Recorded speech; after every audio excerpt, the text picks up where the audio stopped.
Hari Minggu bikin ketupat, bikinnya dekat pohon jati. Para capres sudah berdebat, siapa yang nyantol di hati. Siap. Kita bikin nyantol dulu, belum ada pilihan soalnya. Baik, saya ke Mas Pur dulu. Mas Pur, melihat Pak Anies kemarin langsung menyerang, kira-kira responnya bagaimana Mas setelah pasca debat dan situasi kemarin? Iya, terima kasih Mas Agus. Di beberapa platform dan lembaga survei, jadi yang mencoba melihat efek dari debat itu bahwa pasangan Anies sementara unggul karena memang yang disampaikan unggul itu klaim mana tuh? Bukan, itu klaim umum. Oh, klaim umum. Klaim umum. Saya hanya menyampaikan di hadapan Pak Agus dan pasangan yang ada di hari ini bahwa tidak hanya klaim pribadi tetapi survei mengatakan bahwa tampilan bahkan mention yang diberikan Pak Anies waktu dialog itu ada jauh. Jadi kisarannya jauh dibanding dua lawan. Saya tidak berani menyebutkan angka, tidak enak juga kan. Itu yang pertama, jadi sangat membantu sekali dan masih ada 4 putaran, insya Allah akan mempunyai dampak yang luar biasa.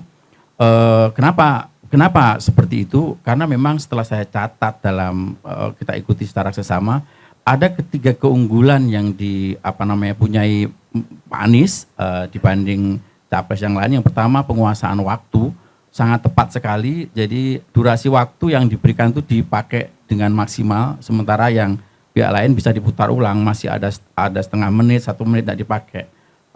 Saya menyimpulkan ada kekurangan bahan untuk menyampaikan itu. Yang pertama, penguasaan materi yang disampaikan Pak Anies berdasarkan data, tidak hanya emosional begitu. Yang ketiga adalah penguasaan emosional.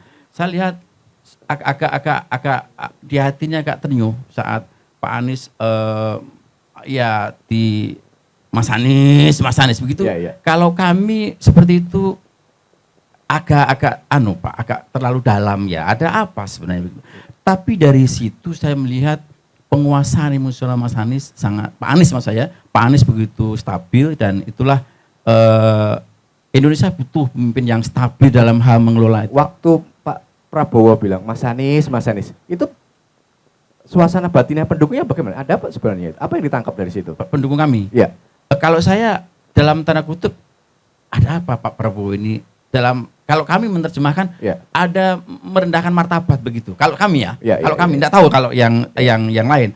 Kami akhirnya cinta itu tumbuh dengan istilahnya diperlakukan seperti itu Pak. Kami alhamdulillah istilahnya ternyata secara alam itu membawa Pak Anies ke dalam kebesaran yang sesungguhnya itu malah justru ditempa dan diajar dari pihak lawan Pak. Saya pikir dari kami menyikapinya seperti itu. Ya baik. Bukan karena kedekatan terus sekarang dulu kan dekat diangkat. Mungkin salah satu historinya mungkin begitu. Ada sesuatu hal yang tidak selesai, tetapi mestinya tidak dibawa ke dalam ranah yang sifatnya publik Pak. Harus diselesaikan di belakang layar, dan sebenarnya dengan seperti itu menurut saya mendegradasi sekelas Pak Prabowo yang mantan jenderal begitu. Emosinya tidak terkontrol Pak. Untung tidak ada meja Pak. Mungkin begitu ya. Biar adil, gimana kesan dengan Pak Ganjar? Yang dikomentari kan tadi kan Pak Prabowo aja. Dengan Ganjar kan ada dialog juga. Oh iya, Pak Ganjar saya melihat datar. Jadi kita tidak ada apa-apalah dengan Pak Ganjar. Fine aja ya.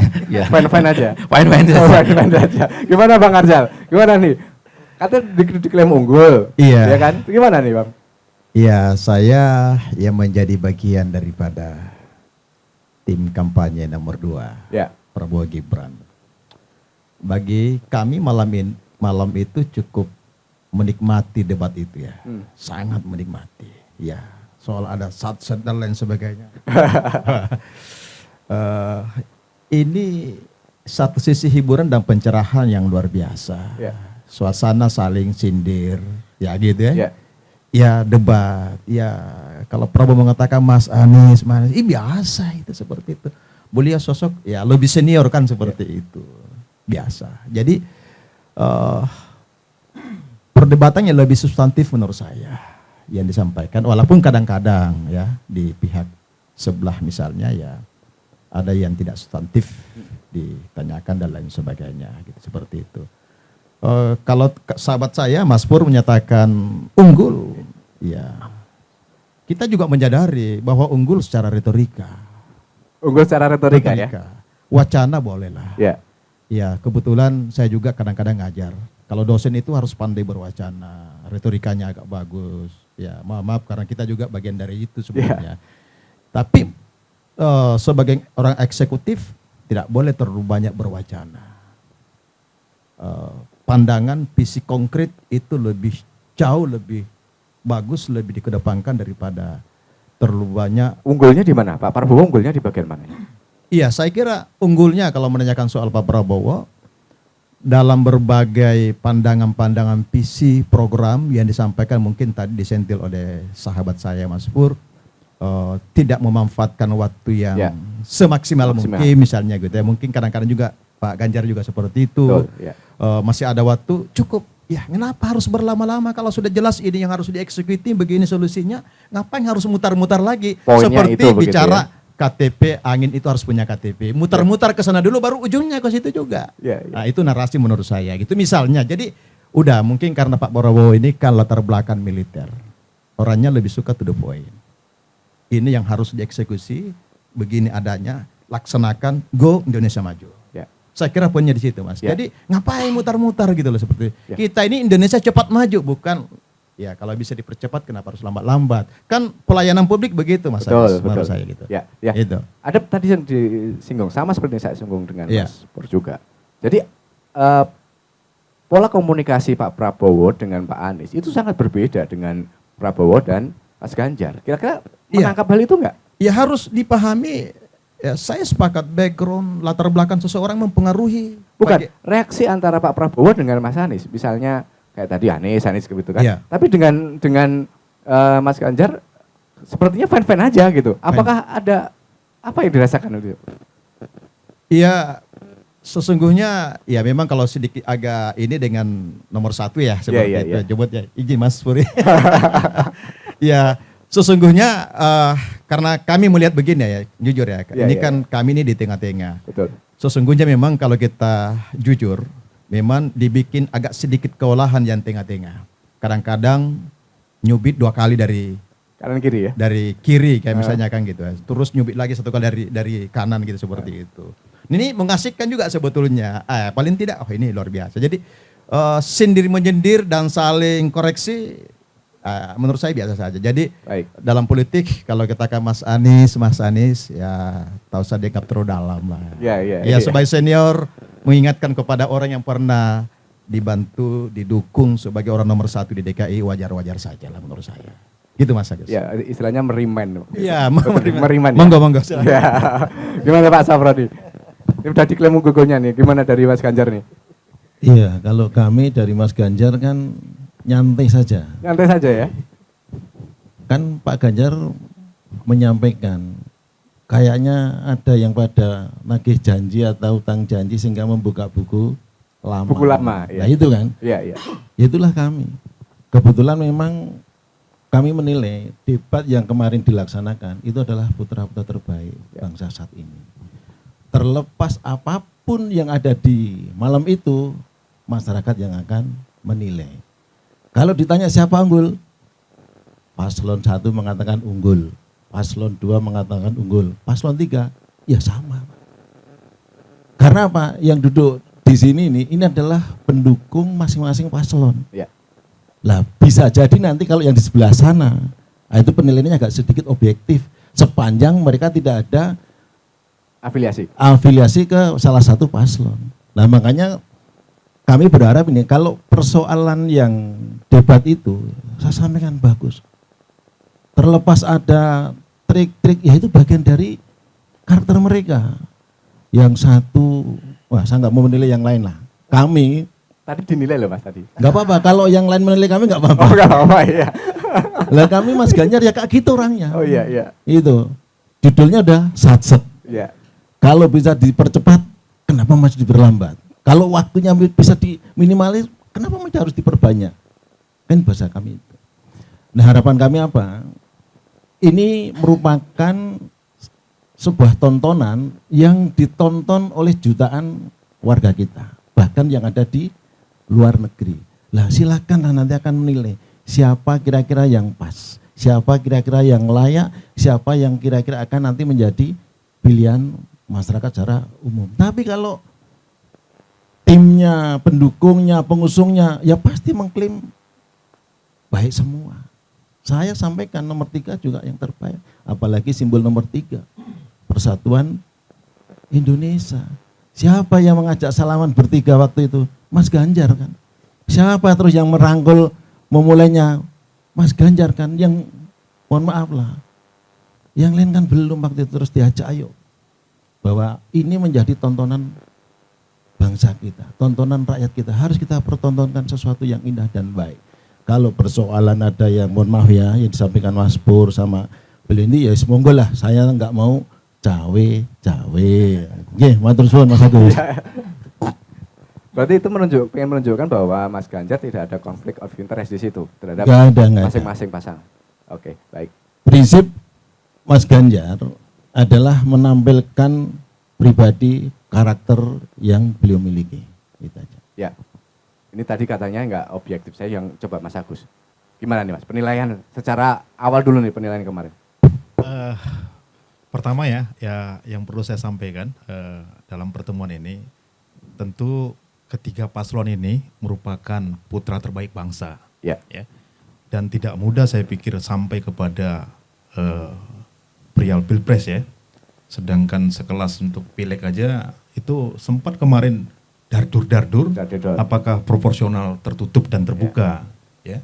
Nah tentu ini harus kita applause dulu Mas Agus, karena mereka sudah sampai kepada ring satunya gitu ya. Nah, memahami daripada perdebatan kemarin itu, saya jujur saya sampaikan ya, muncul analisis saya gini. Di awal itu menarik sebenarnya perdebatan mereka. Sesi pertama, segmen pertama maksudnya. Nah, di segmen kedua itu saya pikir ya itu berkesempatan untuk meluangkan daripada visi misi mereka gitu ya. Walaupun dengan waktu yang cukup singkat sekali ya dikasih untuk menjelaskan visinya, saya pikir kesempatan kedua itu ada. Tapi yang terjadi malah saling tuding menuding. Singkatnya yang mau saya sampaikan tuh gini. Kalau dalam kaidah bahasa Indonesia itu kan ada namanya DM, MD gitu ya. Diterangkan, menerangkan, diterangkan gitu. Jadi saya tidak dapat feel-nya gitu. Jadi kabur gitu. Nah, kalau saya sebagai penonton bolanya, ya penonton bola karena tadi mirip seperti skema bola, saya perhatikan 4-4-3, 4-3-3-4 gitu ya. Nah, kenapa saya bilang begitu? Tadi udah asik itu, di segmen pertama itu sudah asik, kita sudah sebagai penonton ya, sebagai publik, udah mengikutin ini film, oh ini gak apa-apa lah, ini namanya style pertama itu kan biasa lah, ya kan, biasa menunjukkan masing-masing punya komunikasi yang mengambil hati rakyat gitu ya. Tapi ketika di segmen kedua itu, malah saya justru sebagai akademisi itu berharap ada poinnya gitu, goalnya apa gitu ya.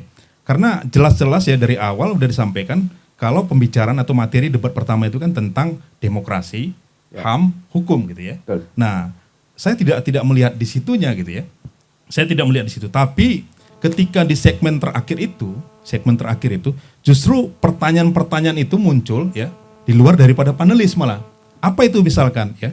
Ketika Pak Prabowo misalnya katakanlah paslon nomor, saya pakai paslon lah ya kan ya, paslon nomor 2 itu ditanyakan dengan lugas beliau, ya seperti kata Pak Abjad ya, menyampaikan, ya itu mungkin karakteristiknya seorang militer ya, Tapi setidaknya mau saya sampaikan itu lugas gitu ya. Nah terus yang kedua dari sisi paslon nomor 3 ya terkesan ini ya menguasai dalam artian ya itu mungkin bagian daripada retorika juga ya, komunikasi juga, tapi setidaknya ada klisenya juga gitu, ada klise saya perhatikan gitu. Artinya klisenya tidak goal pada poin to the point-nya gitu. Nah kembali ke masalah nomor 1 ya. Saya memang kalau jujur aja kalau berbicara dengan sesama akademisi ini memang ya boleh dibilang Pak Anies itu cum laude lah ya. Kalau untuk dari segi komunikasi anunya ya. Katam lah ya. Katam lah dia, nggak perlu saya kritik lagi lah. Nah tinggal mungkin kadang-kadang benar kata dari tim pemenangan nomor 2, di dunia akademis itu kan tidak bisa berpura-pura loh Mas Agus, tidak bisa gitu ya. Tapi timbul pertanyaan saya ketika mencermati paslon nomor 1 itu, ini benar terrealisasi nggak ya kira-kira gitu ya? Atau retorika aja? Atau retorika aja gitu kan. Nah ya doa kita sebagai publik ataupun masyarakat, ya tentu ini akan menjadi realita yang pasti gitu ya, yang pasti. Nah mencermati segmen terakhir tadi itu juga, saya nggak nyangka juga kalau pertanyaan segmen pertama itu muncul lagi gitu.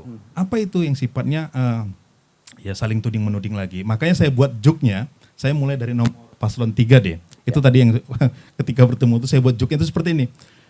Ketika Pak Ganjar ya kan berbicara tentang kepemimpinan, dia membuat semacam imajiner kalau tahun 2045 Indonesia baru bisa berdiri di kancah dunia, kira-kira keren lah gitu. Nah, saya berpikirnya joke-nya seperti ini, jangan-jangan Pak Ganjar mau bilang gini, gue mau 3 periode deh, gitu. Walaupun itu melanggar daripada konstitusi gitu. Itu kesan yang ditangkap. Nah itu kesan saya. Nah, loh kenapa gitu ya? Kenapa? Loh, lu aja bisa berubah, ya kan? Yang harusnya aturan MK itu sekian gitu ya, atau Undang-Undang Nomor 7 tahun 2017 itu sekian, ternyata bisa gitu kan? Nah, kenapa saya tidak bisa? Kira-kira gitu, itu joke-nya. Terus kembali kepada paslon nomor 2 gitu kan. Nah, itu yang seperti saya sampaikan tadi, ketika berbicara paslon nomor 2 itu kan framingnya kayak framing Pak Jokowi itu.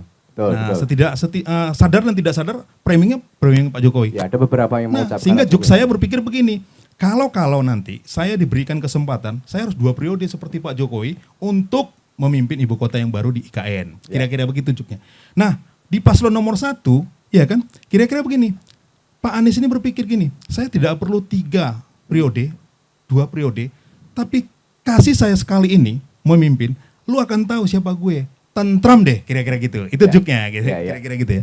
Nah itu mungkin, itu ya, kira-kira gitu. Nah kalau berbicara dalam perspektif hukum yang saya tangkap dari kemarin ya, siogianya memang ketiga paslon itu luar biasa, sama-sama komitmen, khususnya memberantas korupsi. Belum. Kebetulan saya ada studi banding penelitian di Korea baru-baru ini, Korea Selatan, bersama teman-teman kami dari S3 Dokter Ilmu Hukum kan.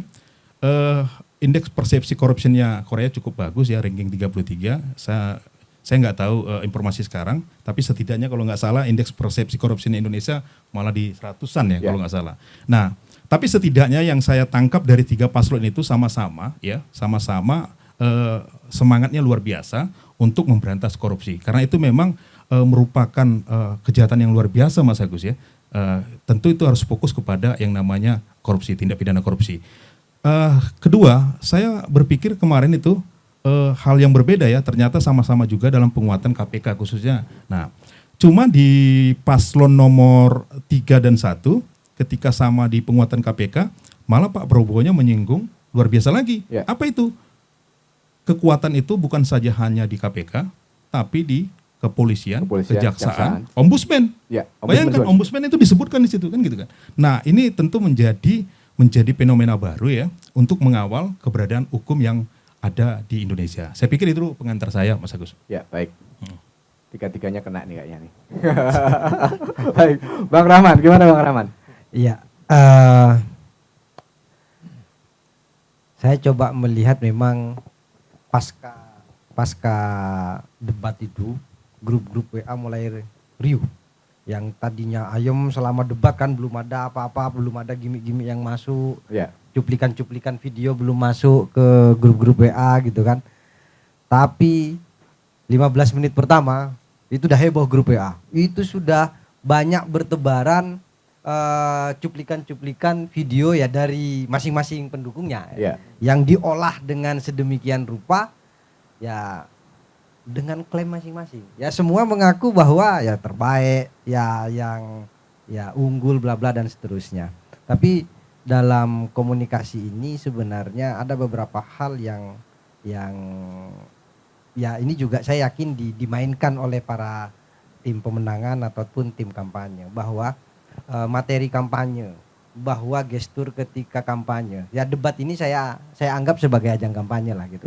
Nah, ada materi yang itu bisa mempengaruhi orang secara artinya biasa saja. Ada materi yang bisa mempengaruhi ke pada sikap menentukan pilihan. Ada materi yang bisa mempengaruhi orang kepada sikap sekaligus juga mempengaruhi pola pikirnya. Jadi kalau dalam teori komunikasi interaksionisme simbolik itu 3 hal itu dampaknya berbeda memang. Nah bisa jadi kemudian ada beberapa pendukung yang kemudian beralih dukungannya, ada yang semakin kuat, ada yang kemudian punya pilihan tapi kemudian mengambang pilihannya. Nah ini yang tadi angkanya 27 atau 2,7 ya tergantung lembaga surveinya itu gitu kan. Nah jadi angka-angka yang mengambang ini memang juga menjadi PR di setiap segmen kampanye. Nah oleh sebab itu materi hukum ini mungkin menurut saya tidak semua lantas bisa diterima oleh semua kalangan. Ya di kalangan pengusaha materi hukum yang ditunggu adalah kebijakan fiskal dan seterusnya. Tentang policy di bidang ekonomi dan seterusnya. Tapi tidak, ya dia tak ada urusan lah mau itu koruptor atau apa, toh tetap aja segala urusan juga tidak senyaman itu gitu kan. Ya saya misalkan punya urusan ya mau daftar A daftar B bayar juga kata mereka ya lewat kalau nggak gitu ya susah juga. Mau bikin rumah IMB-nya lama gitu misalkan. Nah artinya bidang-bidang hukumnya pun ada beberapa hal yang mungkin tidak disukai juga oleh golongan yang lain. Ya oke lah, mungkin di kalangan akademisi, praktisi, peminat dunia hukum ataupun pegiat demokrasi, itu menjadi bagian yang penting dilihat. Tapi saya yakin ya tidak semua masyarakat juga kok bisa menilai debat kemarin dengan baik dan dengan objektif. Jangan-jangan justru yang saya lebih takutkan pasca debatnya. Atau yang kita sebut dengan post factumnya. Nah, post factum itu lebih mengerikan, Pak. Ya tadi seperti yang saya sampaikan bahwa siapa yang di WA itu, cuplikan itu lebih dahsyat daya siarnya daripada siaran langsung ini. Lebih dahsyat daya sebarnya daripada ketika debat yang kemarin.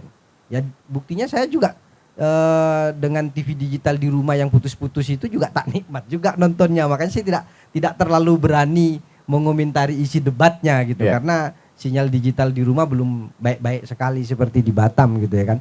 Nah maka dari itu semua dan yang saya dapati dari cuplikan-cuplikan yang di-share di grup-grup WA itu, ya saya menengok ya saling klaim, saling ini merasa unggul. Ya walaupun mungkin ada beberapa pasangan atau ada beberapa pendukung yang ini biasa saja, tapi perlu diingat bahwa masih ada 4 sesi lagi debat yang akan menentukan orang apakah memilih 1, memilih 2 ataukah memilih 3. Nah hal ini semua ya kita tengok nanti. Tapi ya saya tengok ya 3 calon ini ya biasa-biasa aja bagi saya. Gak ada yang istimewa? Gak ada yang istimewa. Mau pasangan 1 aminnya panjang atau aminnya pendek biasa bagi saya. Gitu ya kan. Mau yang pasangan 2 tak pakai amin juga tak apa-apa. Gitu kira-kira. Pasangan 3 dan seterusnya bagi saya biasa saja.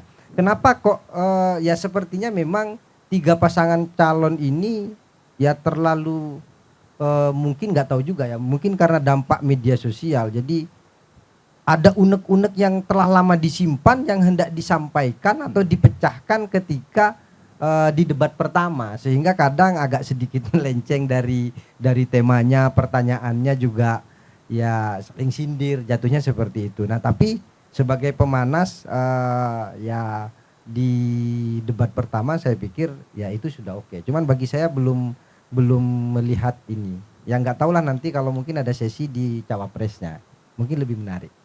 Demikian untuk yang pengantarin dari saya. Ya baik. Berarti belum bisa misalnya menggait berapa suara yang akan masuk memindahkan suara. Belum bisa diukur dari situ. Ya? Makanya saya tengok beberapa survei pasca itu kan yang paling cepat adalah memang Kompas yang mengeluarkan. Karena saya juga nggak tahu apakah pakai aplikasi apa atau prosedurnya bagaimana yang dilakukan Kompas, tapi kan yang memang dilihat adalah bagaimana sikap penonton ataupun penikmat debat pasca itu 15 menit pertama loh kemudian. Nah yang saya seperti saya katakan tadi, saya awalnya nih saya nggak pakai nomor lah, mau A, tapi kemudian kok saya pilih Z. Tapi itu 15 menit pertama. Tapi begitu kemudian masuk gimmick-gimmick di HP, balik lagi saya ke A. Buyar lagi ya? Nah bisa, makanya kalau seandainya ada survei 5 hari pasca debat bisa berubah. Sangat bisa sekali. Nah itu dari saya. Ya, kalau dari sisi komunikasi antara 1, 2, 3 bagaimana penilaiannya? Ya gini Pak, ya tentu kalau dari sisi retorika yang paling bagus ya tentu saja Pak Anies. Karena akademisi. Ya yang kedua ini kalau saya urutkan. Yang kedua ya Pak Ganjar. Ya karena dia politisi. Nah sementara yang terakhir menurut saya Pak Prabowo. Pak Prabowo ini tidak terlalu banyak memang retorikanya. Ya seperti kita lihat lah Pak Prabowo ini kan bukan sekali 2 kali ini naik di panggung debat. Ya, ada pengalaman juga kan. Dari 2024 loh naik di panggung debat beliau itu kan. 2004, saya pikir ngapain lagi mungkin beliau mau meretorika itu dan terlalu panjang mungkin itu. Tetapi ya tadi dari sisi tegasnya dibalik lagi nomor tadi. Dibalik Pak Prabowo itu tegas menurut saya. Nah terus kemudian di bawah itu kemudian ada Pak Ganjar dan setelah itu baru Anies Pak Anies. Nah jadi kalau dibalik ya begitu lagi. Ya, cuman nggak tahu nih klasemen tengahnya kok itu terus gitu, kok nggak berubah pikir saya. Ya nggak tahu lah apakah memang main aman gitu atau lain sebagainya. Nah, itu dulu kira-kira. Emang ada kesan yang muncul Pak Ganjar lebih safety, lebih main aman. Ada kesan seperti itu. Ada kesan, betul ya, menangkap juga. Oke. Ya kayaknya sih. Tapi entah iya entah enggak kita nggak tahu juga lah ya kan. Ya nanti kita tanyakan. Siap. Gimana dari mahasiswa nih? Dari mahasiswa dulu gimana nih? Silakan. Mungkin sebelum saya menilai secara objektif bagaimana sebenarnya jalan kemarin pasca dari debat pertama, mungkin kita perlu apresiasi dulu untuk penyelenggara pemilu. Alhamdulillah KPU, kami juga dari teman-teman mahasiswa menilai bagaimana sebenarnya kinerja dari KPU pasca debat pertama kemarin. Alhamdulillah kita melihat mungkin peningkatan dari kualitas debat di tahun 2023 ini menjelang pemilu 2024 itu mungkin naik ya. Bagaimana kita mungkin melihat keseruan dari masing-masing paslon sudah menyampaikan gagasannya dan sudah mulai cukup menjawab mungkin dari substansi-substansi ataupun tema-tema yang sudah dibawakan begitu. Namun memang ada beberapa hal-hal yang masih memang krusial kita lihat saat di perdebatan yang mungkin ini nanti bisa menjadi evaluasi di debat-debat selanjutnya untuk penyelenggara KPU khususnya ya. Nah, kami mungkin kemarin dari teman-teman mahasiswa menganalisa ini kayak kita lagi nonton bola nih. Benar-benar lagi nonton bola kayak ketiga paslon 1, paslon 2, paslon 3 ini ibarat klub bola yang memang ada masing-masing kelebihan dan ya kita lihat bagaimana membawa saat debat kemarin. Dari mungkin paslon 1 kemarin bagaimana Pak Anies dengan tenang, dengan sikap dan pembawaannya saat menyampaikan gagasan-gagasan ya. Tadi mungkin sudah banyak disampaikan dari bapak-bapak narasumber. Ya mungkin itu analisa karena ya dari ruang lingkup akademisi. Ya kita berharap itu jangan hanya sekedar gagasan atau itu hanya sekedar gimmick saja. Itu karena berbicara soal tema-tema yang dibawa HAM, pemerintahan, pemberantasan korupsi, itu mungkin dari debat-debat pemilihan umum dari tahun-tahun sebelumnya juga seperti itu. Ternyata kita lihat saat sudah diberi kekuasaan ternyata masih nihil. Nah itu bicara soal itu ya gagasan. Terus bagaimana sebenarnya kemarin paslon 2 itu yang cukup emosional, menghadirkan emosional yang saya pikir ini masih harusnya bisa belajar ya dari debat-debat sebelumnya. Karena mungkin Pak Prabowo sudah beberapa kali mencalonkan diri menjadi calon presiden, tapi kita lihat mungkin kualitas ataupun mungkin pembawaan saat debat kemarin itu masih kurang menurut saya.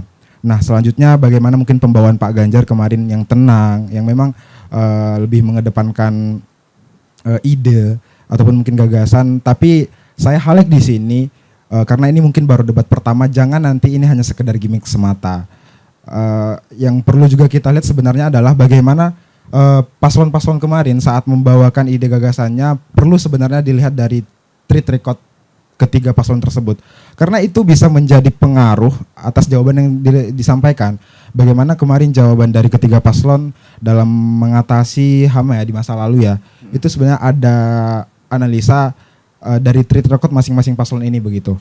Jadi harapan kami sebenarnya dari teman-teman mahasiswa terutama dari ruang lingkup BEM mengkaji dari hasil pasca debat pertama kemarin, kita lihat nih apa yang bergulir di media sosial, bagaimana sebenarnya tim-tim dari pemenangan ataupun mungkin orang-orang yang memang suka dengan paslon itu yang membuat dalam konten video dan lain sebagainya yang diedit, tapi itu kita tidak butuh. Kita coba melihat gagasan nanti di debat selanjutnya. Saya pikir sudah cukup seru sih untuk debat yang pertama. Tapi memang perlu adanya masih evaluasi bagaimana sebenarnya pembawaan di debat selanjutnya nanti begitu. Ya semoga dengan hasil yang sudah kita dengar bersama, bagaimana sebenarnya paparan ide ataupun gagasan yang sudah disampaikan masing-masing calon itu nanti dapat direalisasikan ya. Jangan hanya sekedar ya gimmick, saya ulangi kembali, yang bisa mungkin menaikkan elektabilitas masing-masing paslon ini. Karena ya saya lihat mungkin paslon masing-masingnya semuanya ada hal-hal yang bisa membuat elektabilitas mereka naik. Bagaimana tadi paslon 1 dengan kata amin, terus paslon 2 dengan gemoy, paslon 3 juga ada satset dan lain sebagainya. Ya, sebenarnya itu bukan poin pertama ya untuk menaikkan elektabilitas dari semua paslon. Kita lihat nanti di gagasan ataupun mungkin jawaban-jawaban selanjutnya masih banyak permasalahan-permasalahan mungkin yang belum selesai di pemerintahan sekarang. Ya mungkin itu dulu intermezzo dari saya sebenarnya. Dari mahasiswa, tema yang kemarin yang dari bahasan, apakah itu cukup mewakili apa yang menjadi persoalan yang kegelisahan mahasiswa sekarang yang diberikan jawaban kemarin? Saya pikir sudah cukup mewakili sebenarnya. Terutama ada beberapa memang substansinya kena dengan permasalahan yang sedang kita kawal bersama. Dari contohnya apa? Terutama mungkin permasalahan di HAM. Namun ya betul. Namun kemarin saya ada membaca ya hasil kajian karena itu kebetulan kemarin pertanyaannya kepada Pak Prabowo kalau saya nggak salah tentang pengatasan HAM di Papua ya. Itu kan masih jauh sebenarnya. Nah, kita memang berbicara dari segi banyak bidang sebenarnya, ada yang memang sudah menerima, ada yang sebenarnya masih menolak dengan jawaban-jawaban tersebut. Nah, kita lihat saja sebenarnya realisasi nanti yang akan dibawa saat memang nanti duduk di kursi presiden begitu. Ya. Dari mahasiswa nih, kasus HAM, persoalan hukum yang lainnya, itu kira-kira ratingnya di mana? Maksudnya ada nggak misalnya dari mahasiswa, saya lebih suka dengan yang bisa menyelesaikan kasus HAM. Saya lebih suka yang bisa melawan korupsi. Atau seperti apa? Ada classification gitu nggak? Ada sebenarnya Mas. Terutama mungkin highlight saya kalau dari poin tema yang saat debat kemarin, itu mungkin jawaban yang masih kurang puas menurut saya adalah di bagian demokrasi tahun ini begitu. Karena bagaimana sebenarnya saya sampaikan di sini, di komunikasi ini, kita di generasi muda itu sudah mulai dibungkam. Bagaimana sebenarnya lahirnya demokrasi kita ini kan, apalagi sekarang sedikit saja kita berkomentar itu dianggap suatu kekerasan ataupun mungkin itu dianggap suatu tindak kekerasan yang salah. Padahal sebenarnya kita hanya menyampaikan kritikan.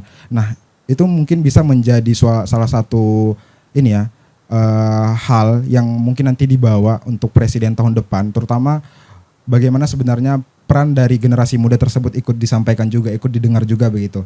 Itu kalau rating saya menurut saya tentang demokrasi ya.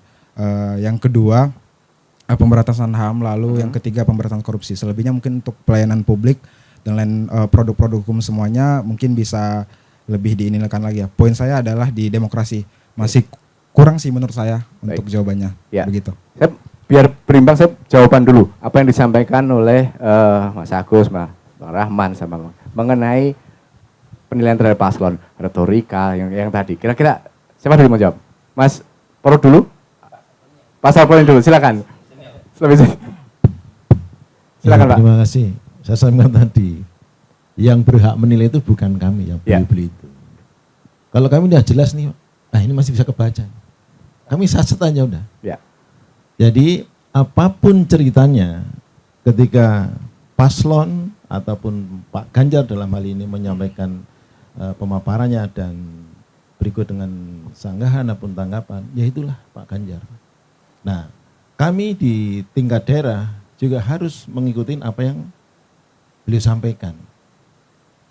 Kalau diceritain Mas Gultom tadi tentang masalah demokrasi yang kurang gitu kan ya. Nah itulah, makanya Pak Ganjar nanti kita akan perbaiki ke depannya. Pak dosen dengan joknya yang cukup, mungkin belum ada di media yang beredar sekarang, baru dari sini. Orisinil memang. Iya.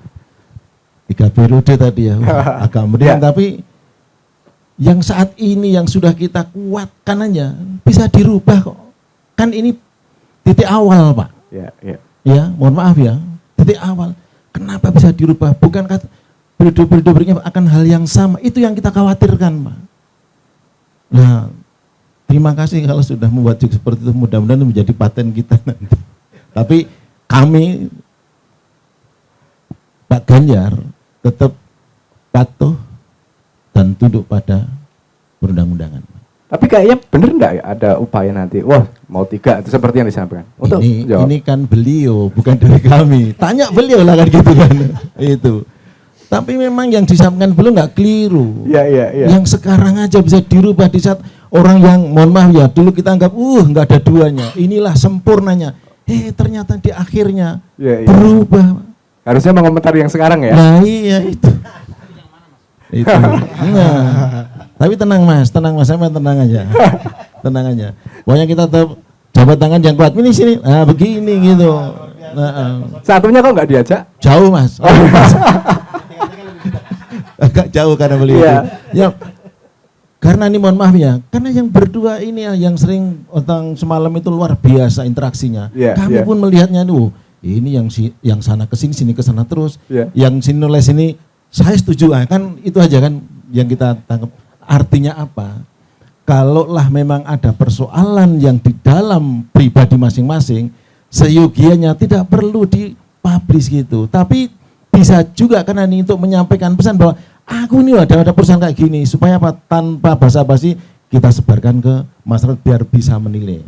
Nah inilah yang disampaikan beliau tadi, bisa mengangkat elektabilitas atau malah bisa menurunkan, bisa mempengaruhi calon yang masih mengambang atau yang sini pindah ke sana pindah ke sini. Lah itulah faktor itu. Tapi kalau secara keseluruhan saya sampaikan, inilah benar yang Mas Agus sampaikan, putra-putra terbaik bangsa yang saat ini beliau bisa tampil di depan kita semuanya. Kenapa? Untuk menuju ke sana berliku, Pak. Jangankan sampai urusan pilpres, pilek aja, likunya nggak karu-karuan, apalagi sana kan gitu kan. Nah, apa yang poin yang harus kita sampaikan? Syukurilah dan syukurilah. Kenapa saya sampaikan syukur sampai 3 kali? Kalau nanti sekali dibilang punya Mas Pur, 2 kali punya beliau, ya saya 3 kali kan gitu ya. Makanya aku nitip, ayolah beliau-beliau di sana itulah yang menilai. Tapi kalau dari akademisi, kenapa 3 kali? Membuktikan pengen 3 periode, Pak. Itu kan beliaunya. Kalau itu terjadi walau alam 2 Mas Agus kan gitu kan itu. Tapi seyogianya memang kekuasaan itu jangan berlama-lama, karena kita itu adalah negara demokrasi. Kecuali kalau yang mohon maaf lah monarki atau kerajaan, silakan lah, itu memang turun-temurun ya. Mungkin ini saja. Jadi harapan kami di Ganjar Mahfud, proses hukum ataupun hukum itu harus kita tegakkan dan harus kita ikuti. Karena apa? Kalau hukum aja udah dilanggar, bagaimana dengan nantinya? Terima kasih Mas. Ya, kira-kira dari hasil debat kemarin, seberapa yakin dari kubunya Mas Ganjar bisa menarik suara-suara yang mengambang? Kalau itu pertanyaannya, nanti yang jawab orang survei Mas. Saya juga sedih sebetulnya Litbang Kompas itu yang seolah-olah dari dulu kita nomor 2 drop ya. Tiba-tiba klik gitu, ternyata ada jenderal yang ke-7 yang nelpon. Nah itu kan sedih kita Pak. Nah mudah-mudahan tidak terulang lagi lah. Biarlah demokrasi itu berjalan apa adanya. Kalau memang layak ya harus kita akuin layak. Kalau memang nggak layak harus kita nggak layak. Kalau memang itu memang unggul ya harus kita unggul. Kalau nggak ya harus kita akuin. Ya. Cuman kan tidak semua bisa nerima, Mas. Karena ya itu namanya kekuasaan itu sesuatu yang indah dan enak. Nah tinggal bagaimana nanti masyarakat terutama dari mahasiswa. Saya saran aja mahasiswa. Mulailah berpolitik. Masuklah ke partai politik sekarang mumpung masih dini. Jangan kayak kami sudah tua baru masuk partai politik. Partai politik. Kalau kalian masih muda udah terjun ke politik itu lebih indah, Mas. Sampai teriak sebagai mahasiswa lebih lepas masuk ke politik biar tahu liku-likunya. Kenapa? Politisi itu Pak bener aja dicari salahnya, apalagi salah Pak. Mahasiswa itu mana pernah salah kan, itu suara dari rakyat Pak. Masih murni, nah itu makanya gunakanlah itu. Saran saya Mas Gultom J. Nah kalau beliaunya lain lagi nih karena pengamat ya itu tadi. Mau yang dari satu lompat ke dua, dari yang dua lompat ke tiga atau sebaliknya itu nanti dilihat di debat berikutnya. Tapi kalau di kami itu ada militan Pak. Kalau militan itu mau diapapun nggak bakalan pindah. Karena apa? Militan itu nggak butuh apa-apa Pak. Mau dikasih aja nggak mau. Apalagi disuruh bilang enggak. Karena militan itu hanya tujuan itu. Mau ditarik di mini nggak bakalan gue. Makanya kalau ada yang ketarik ke sana sini, itu bukan militan Pak. Nah itu yang selalu kita sampaikan kepada kader-kader kami, kepada pendukung-pendukung Mas Ganjar. Ayo sama-sama kita jaga yang namanya pesta demokrasi ini. Terima kasih Mas. Ya, tadi ditanyakan, kalaupun partai masuk partai apa Pak katanya Pak? Oh silakan Pak, ada 18 partai. Oh kirain satu mau mendeklar. Mau ke sini, alhamdulillah. Mau ke sini ya mau tinggal tanyaan gitu. Tapi ada 18 partai yang sudah lolos. Plus yang di Aceh ada 6. Ya, monggo baik. Bisa menilai gitu. Ya. Baik, terima kasih. Bang Arjal gimana? Jawaban gimana Bang? Saya apresiasi masukan teman-teman dari akademisi ya. Dari Pak Agus Siagian, Mas Abdurrahman, teman-teman dari BEM ya, Politeknik terhadap masukan dan mungkin kritik juga ya terhadap bagaimana dinamika debat capres pertama kemarin ya. Tapi pada intinya kita sangat sepakat sungguhnya bahwa dinamikanya cukup luar biasa ya. Bicara soal demokrasi, soal hukum, soal pelayanan publik dan lain sebagainya. Memang dikatakan sempurna, belum sampai ke situ sempurna. Tapi para kandidat kita, baik 01, 02 sampai 03, sudah melakukan ikhtiar yang semaksimal mungkin, memberikan sebuah argumentasi yang memang memungkinkan bisa dilakukan. Ya, tadi kami melihat memang banyak dikritisi misalnya dari sisi Pak Prabowo, bagaimana dalam penguasaan panggung dan lain sebagainya. Jadi memang ya izin Mas Abdurrahman saya koreksi, Pak Prabowo 2004 tidak maju. Ya. Enggak, 2009 cawapres. Sama Ibu Mega ketika itu di 2004 itu ada 5 pasang. Betul. 5 pasang, 2009 3 pasang. Beliau sama Ibu Mega ketika itu, lalu kemudian 2 periode terakhir maju sebagai capres dan capres ya 2014-2019. Jadi ini keempat kalinya bagi ketua umum kami Pak Prabowo Subianto untuk kembali diminta untuk menjadi pemimpin orang nomor 1 di Indonesia. Saya pribadi mengamati Pak Prabowo ini sepertinya ya, saya perhatikan ingin betul ada ambisi ya, ambisi secara positif maaf. Ambisinya itu yang saya perhatikan adalah ambisinya untuk memajukan Indonesia ini, negeri yang bermartabat, berada di kaki diri sendiri, mandiri. Sampaikan kalau dalam perdebatan bahkan dalam dialog-dialog di luar debat semalam itu, di debat capres itu mengatakan saya akan tersenyum meninggalkan ya ketika saya diminta menghadap kepada Allah, kepada Tuhan dengan menyaksikan masyarakat kami sudah sejahtera. Jadi itu juga lah Mahja bertanya, kenapa ini Pak Prabowo maju dan maju terus? Ya, mungkin salah satunya karena didorong oleh sikap juang sebagai orang militer, patriotismenya yang begitu tinggi, maka tidak ada pantang menyerah untuk melakukan kebaikan itu.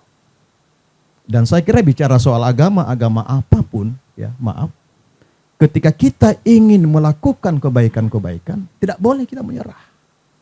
Sampai usia, ya sampai kita diminta menghadap, karena disitulah tugas terakhir kita, selesai semua tugas kita kalau kita sudah dipanggil oleh Yang Maha Kuasa. Maka ya mungkin sama dengan teman-teman BEM. Saya pribadi jujur, saya terbuka sedikit Pak Saproni. Saya dulu termasuk waktu aktivis mahasiswa 99 ya. Izin saya bagian daripada saya aktivis di Makassar, ikut bagian daripada reformasi itu. Saya termasuk ketika itu tidak senang dengan sosok Pak Prabowo ketika itu. Iya. Dengan gaya dan isu ambisi berkuasanya sampai kan terakhir ya kita katakan ada isu-isu mau kudeta dan lain sebagainya. Ya itu informasi-informasi miring yang pernah kita dapatkan semua. Nah, jujur saya Pak Saproni, saya baru 5 tahun terakhir bergabung di Gerindra. Saya mulai membaca ya, sebelum masuk saya membaca buku dan lain sebagainya, bagaimana gerak perjuangan sosok Pak Prabowo ini yang sangat luar biasa. Sampai klimaksnya jujur Pak Saproni, ketika memilih bergabung dengan Pak Jokowi, saya mikir ada apa sebetulnya? Ternyata jawabannya adalah itu inti kenegarawanan beliau. Rela siap mengalah menjadi anak buah untuk membantu Pak Jokowi. Untuk bersama-sama membangun negara ini. Nah ini apa Mas Abdurrahman tadi dari dosen kita dari Staib Abdurrahman. Itu sering orang mengatakan kenapa sih sudah tua masih maju, istirahat saja gitu. Sampai orang mengatakan ya, kalau tak sanggup lagi debat pensiun saja. Tapi semangatnya teman-teman yang berbahagia, kita lihat di debat itu tidak berubah sama sekali. Giroh, keinginan untuk mendapatkan mandat dari rakyat dan untuk ini di akhir berbuat sebesar-besarnya untuk masyarakat. Jadi soal demokrasi, kita lihat catatan terakhir, ya bukan terakhir saja, dari awal sampai saat ini Pak Prabowo memimpin partai, coba lihat catatan demokrasinya. Sangat luar biasa, memberikan ruang kepada siapa saja. Walaupun diejek, dihina dan lain sebagainya, kata beliau kita jogetin saja. Jogetin saja ya? Jangan dilaporkan, jangan diapakan ke pihak yang terkait. Udahlah, itu anak-anak kita, sahabat-sahabat kita. Ya, itu yang sangat luar biasa menurut saya, demokrasi. Makanya saya sangat yakin ketika beliau menjadi orang nomor 1 ditakdirkan mendapat mandat oleh rakyat pada tanggal 14 Februari 2024 mendatang, maka indah negeri ini demokrasi yang akan dilaksanakan dengan sebenar-benarnya begitu. Dan itu sudah dibuktikan bagaimana ketika dia di oposisi, Mas. Dibuktikan. Siap. Tidak melakukan gerasa-gerus dan lain sebagainya. Menghormati. Ya, Pak Jokowi 2 kali dilantik, beliau 2 kali datang. Tapi kalau orang yang sakit hati, Mas, yang baper, udahlah ngapain datang, itu musuh saya kemarin. Ya, dia 2014 yang lalu itu. Ya. Datang beliau di pelantikan itu. Dan setelah itu siapapun mereka semua dirangkul. Kita saksikan hari ini debat itu. Orang yang pernah dianggap menuding, menculik mereka di saat reformasi datang. Ya, Budiman Sujatmiko. Ya. Banyak di belakang beliau yang hadir ketika itu yang memang selama ini kadang-kadang mengkritik sebagai pelanggar HAM. Tapi ya ini memang ya 5 tahunan biasa lah Mas, kan seperti itu. 5 tahunan biasa. Langganan, ya? Tapi saya yakin teman-teman dari BEM, mahasiswa, tak usah ragu-ragu, beliau sangat anti dengan HAM. Ya, anti. Kita lihat nanti, ketika beliau jadi presiden, ya, dia akan bagaimana penegakan hak asasi manusia itu menjadi program yang paling penting dihadirkan di negeri kita ini. Baik. Jadi banyak yang dilakukan oleh beliau seperti itu. Ya, ya, Mas Pur, saya kasih kesempatan dulu Mas Pur. Tadi iya, nomor 1 banyak retorika katanya gitu. Oh, enggak apa-apa. Jadi begini, melihat Indonesia yang dengan data stunting yang masih banyak, harga pupuk yang tinggi, tingkat pengangguran yang tinggi, nampaknya kalau pasangan 01 tidak sempat joget, mohon maaf ya. Jadi kami berpikir yang sifatnya data, fakta. Kalau dari pengamat menyampaikan retorik, ya terserah beliau ya. Tetapi begini, kita kembali ke substansi dan materi bahwa yang disampaikan Pak Anies itu adalah visi, misi, blueprint dan roadmap Indonesia ke depan, Pak. Kalau itu dianggap retorika, saya nggak tahu lagi memakai bahasa apa. Sementara tidak lari dari substansi yang dia sampaikan. Apalagi Bapak ini tidak nonton, bisa berkomentar seperti itu, menyampaikan sudut pandang, ya saya juga nggak tahu lagi. Tidak full. Bukan tidak full karena memang tersendat-sendat. Kalau seperti itu kan berarti tidak lengkap, Pak. Tidak lengkap. Beliau sudah konfirmasi, beliau sudah memberikan hal yang tidak utuh tapi memberikan justifikasi. Tidak apa-apa, terserah beliau juga. Tapi bagi kami tidak masalah. Retorika kadang-kadang perlu, Pak. Ya. Kita ingat Pak Karno itu seorang orator ulung, dan itu memang nanti kalau kita datar-datar saja, Pak. Seharusnya ada penekanan, seharusnya ada intonasi, kita biasa-biasa saja kan, bagaimana, Pak? Kalau udah menyangkut nyawa orang, menyangkut kanjuruan, menyangkut satu lagi itu, kalau kita tidak pakai dengan bahasa emosional, Pak. Terus macam mana lagi, Pak? Kita datar-datar saja, iya. Kilometer 50 ya?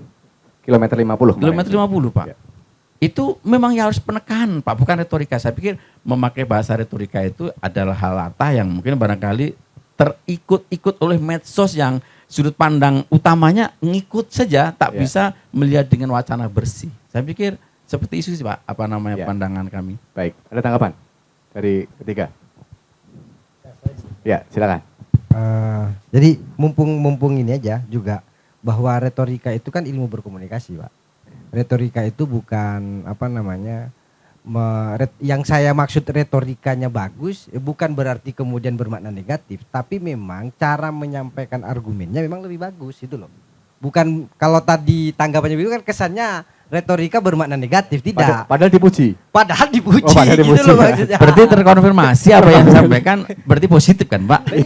Enggak, begini kan tadi pertanyaan dari Mas Agus itu, dari saya itu bagaimana kalau dari sisi retorika yang paling baik itu dari Pak Anies. Ya. Nah, sementara yang retorika yang ya kedua kemudian Pak Ganjar menurut saya. Nah, kalau Pak Prabowo kan tak pakai retorika dia. Bukan tak pakai, maksud saya koreksi saya, bukan tidak pakai, tidak terlalu banyak menggunakan retorika. Tap-tup Satset kok tap-tup pula, nanti berubah di sana ya kan. Satset punya nomor 3, ini nomor 2. Oh bukan, makanya belum punya jargon saya kasih tap-tup lah. Kalau belum punya. Jadi itu dia. Perihal makna retorikanya itu maksud yang saya maksud. Bukan retorika dalam arti negatif justru. Tapi justru retorika dalam arti positif. Tapi saya punya ada coretan sedikit ini, bahwa kalau dihitung lagi, kalau diingat lagi, ini secara utuh bahwa dari 3 orang ini yang belum punya niatan maju ke presiden, ya itu kan cuman Ganjar. Nah, Pak Anies itu pernah menang konvensi untuk dicalonkan jadi jadi presiden loh, dari partai entahlah itu gitu ya kan, karena nggak gabung dengan partai itu. Nah, Pak Prabowo sudah disebutkan. Nah sementara Ganjar tidak, misalkan, artinya dia memang namanya pun baru muncul, walaupun ada gimmicknya juga waktu namanya mau dimunculkan seakan-akan ada pecah kongsi dengan Puan dan seterusnya gitu ya kan, tapi ujung-ujungnya kan tidak gitu kan. Nah itu misalkan seperti, nah hal-hal yang seperti itu dalam komunikasi politik saya pikir ya wajar. Cuman memang ada yang sedikit kurang kurang enak dalam komunikasi politik ini ketika itu sudah masuk di ranah media sosial. Nah, ranah media sosial ini ketika bermasalah kan orang mengklaim itu kan pribadi. Tetapi tidak begitu makna dalam komunikasi di media sosial. Ketika kita sudah menyampaikan satu hal, itu sudah menjadi publik, sudah menjadi milik publik. Ya kalau memang sekiranya tidak mau dibaca orang, tidak usah punya teman media sosialnya. Ya daftar, nggak usah punya pertemanan apa-apa, nggak usah dibuka, ya upload sendiri gitu. Nah begini, yang paling menarik lagi perihal media sosial yang terkait dengan debat kemarin itu adalah postingan-postingan yang di balik layarnya. Yang misalkan ada yang memposting Gibran, ada yang memposting Gibran gitu kan, ada yang memposting reaksi dari pendukung di belakangnya. Nah itu misalkan, nah walaupun entah apa tujuannya kita mungkin nggak tahu, tapi secara umum itu juga bisa mempengaruhi pemilih. Nah yang awalnya maaf kata milenial mungkin menganggap Gibran mewakilinya, tapi ada postingan itu kan berpikir lagi si milenialnya, masa iya sih yang kita anggap orangnya kalem-kalem rupanya yang sorak-sorak. Iya langsung apa reaksinya kan seperti itu. Nah ya dalam teori interaksionisme simbolik saya bilang tadi itu bahwa memang penentuan pilihan ya seperti survei itu ya sangat apa namanya dipengaruhi oleh materi gerak-gerik selama proses kampanye. Nah itu dia yang apa namanya yang menurut saya ya bisa kita jadikan catatan bahwa pemilih ini pun masih menunggu. Ya tergantung para calon dan para tim pemenang bagaimana ini. Nah saya satu lagi tentang militansi. Ya kalau sudah militan ngapain di prospek Pak? Kalau sudah militan ngapain kita rayu? Politik itu kalau menurut Hannah Arendt politik adalah seni mempengaruhi. Nah kalau sudah dia Mas Agus, misalkan apa namanya Mas Agus pendukung fanatiknya bola lah kira-kira gitu ya kan, apa Mas Agus punya kira-kira minatnya apa ya kita anggaplah MU lah kira-kira gitulah, mau saya apa goyang-goyang bagaimanapun nggak akan pindah ke Liverpool. Nah kalau itu kan nggak perlu dirayu. Nah yang kita rayu dengan kampanye itu justru orang yang belum punya pilihan atau gamang dengan pilihannya. Ya kalau ya rata-rata lah partai politik yang berbasis kader dan bukan partai politik berbasis massa, rata-rata kadernya yang bagus. Ya kita tahu lah punya catatan yang partai politik dengan kaderisasi yang bagus ya PDI, kemudian PKS, kemudian ya di luar daripada yang itu yang menurut saya nampak ya Golkar dan Gerindra gitu kan. Itu menurut saya. Tapi mungkin yang lain kan punya ini yang lain ya. Walaupun ya harus kita akui keberadaan Golkar itu yang mencetak banyak lahirnya partai-partai baru. Ya kita tengok kan alumni Golkar begitu banyak mendirikan partai baru gitu kan. Nah, tapi artinya kaderisasi mereka sukses sebenarnya gitu. Nah, jadi kalau militan ya menurut saya nggak usah dipengaruhi Pak. Kalau saya memang sudah condongnya kepada Z, ya ngapain Bapak tawarkan X ke saya? Ya kan kira-kira seperti itu gitu kan. Ya kalau saya sukanya air lokal di Batam nggak usah Bapak kasih air yang agak sejuk-sejuk dikit, nggak perlu lagi gitu kira-kira. Nah seperti itulah komentar saya. Ya, Kultam ada tambahan? Tambahan saya mungkin ya untuk melihat tadi dinamika debat sudah selesai debat pertama. Kalau misalnya kita kasih penilaian ya bagaimana sebenarnya hal yang dibawakan masing-masing calon kemarin. Sebenarnya bisa saya simpulkan belum dapat juga sebenarnya konteks dari jawaban-jawaban atas tema-tema yang sudah dibawakan begitu. Kita lihat Pak Anies dengan retorika ulungnya, ini istilah saya ya. Pak Prabowo dengan emosionalnya, tiba-tiba Pak Ganjar dengan motivator ya. Di antara ketiganya begitu ya. Nah, maka sebenarnya yang perlu kita analisis kembali. Ya memang betul debat tidak hanya semalam, nanti akan ada debat-debat selanjutnya. Kita lihat bagaimana konsensus-konsensus dari semua paslon. Yang perlu saya tambahi di sini adalah kita perlu analisa lagi track record masing-masing ketiga paslon tersebut. apa mungkin yang sudah dikerjakan sebelum-sebelumnya dari ya ketiga paslon ini bukan tidak mungkin ya nanti akan dikerjakan berikutnya di ya jika memang nanti duduk di bangku presiden begitu. Untuk jawaban-jawaban atas tema-tema tadi ya saya bilang kembali itu masih kurang puas sebenarnya. Kalau dikasih nilai A+ untuk gimmick para tim ses dan minus untuk jawaban terhadap ya korban HAM, jawaban terhadap demokrasi dan hukum. Itu mungkin tambahan saya. Ya, sering nonton Rocky Gerung kayaknya. Agus, silakan. Ya, jadi sekedar berbagi catatan ya. Ya. Karena saya juga dosen di Hukum Tata Negara, mengajar, saya selalu ingatkan sama mahasiswa saya, kalau pemilihan presiden yang sekarang itu tentu didukung dengan partai politik, Mas Agus. Ya. Jadi enggak semena-mena tiba-tiba seperti itu. Walaupun kita beberapa kurun waktu lalu seperti itu. Ya. Ya. Bahkan partainya juga ada 3, kalau sekarang ada 18 ya. Jadi kenapa saya berbagi catatan ini? Ya, ini penting gitu. Karena ada pertanyaan mahasiswa sama saya, Pak, menjadi presiden itu harus ikut pemilu ya? Terus jawaban seorang dosen itu saya buat 2. Ya. Loh kok 2 Pak? Kan? Jangan lupa, pemakjulan itu adalah cara untuk menjadi presiden. Ya, betul. Kan begitu ya? Betul. Nah, kenapa saya coba ini agak tensinya lebih tinggi ya? Ketika kita melihat 2 periode ya, 2 periode yang sudah dilakukan pemerintahan sekarang gitu ya. Nah ini kan tentu menjadi agak sedikit ibaratnya badai itu, wah ini kok tiba-tiba seperti ini lagi gitu. Apa itu saya coba flashback ke belakang ketika terjadi misalnya perubahan putusan 90 itu. Ya. Ya. Tapi saya pikir begini, secara objektif sebagai seorang akademisi, memang putusan MK itu Mas Agus, itu sifatnya final dan mengikat. Ya. Saya nggak tahu di atas MK itu apa. Ya. Makanya simpel ketika mahasiswa saya bertanya, di atas MK itu siapa ya? Tuhan Yang Maha Esa saya pikir. Nah, saya simpel kalau mengajarkan itu simpel. Nah, artinya gini,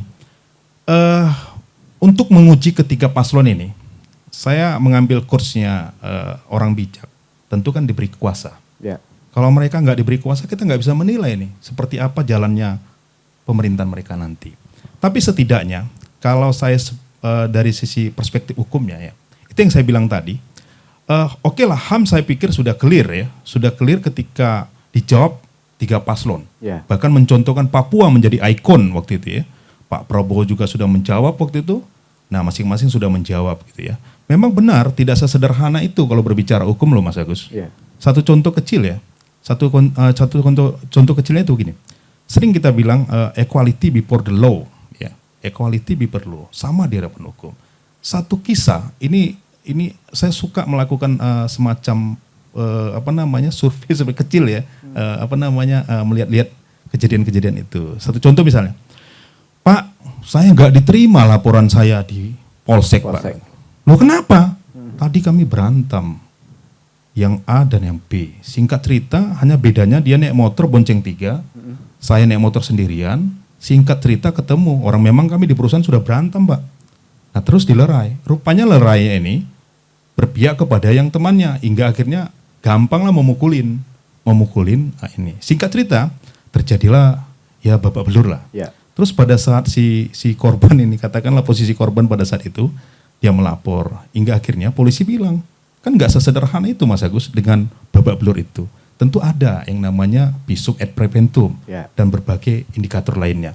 Yang saya maksud dalam cerita itu, ketika dia minta kepastian hukum, polisi bilang, ambil dong. Nah ketika dia ini, kamu kenal nggak yang mengeroyok kamu? Gitu. Dia malah membilang dikeroyok gitu ya. Nah singkat ceritanya ditangkap, diamankan 3 orang ini.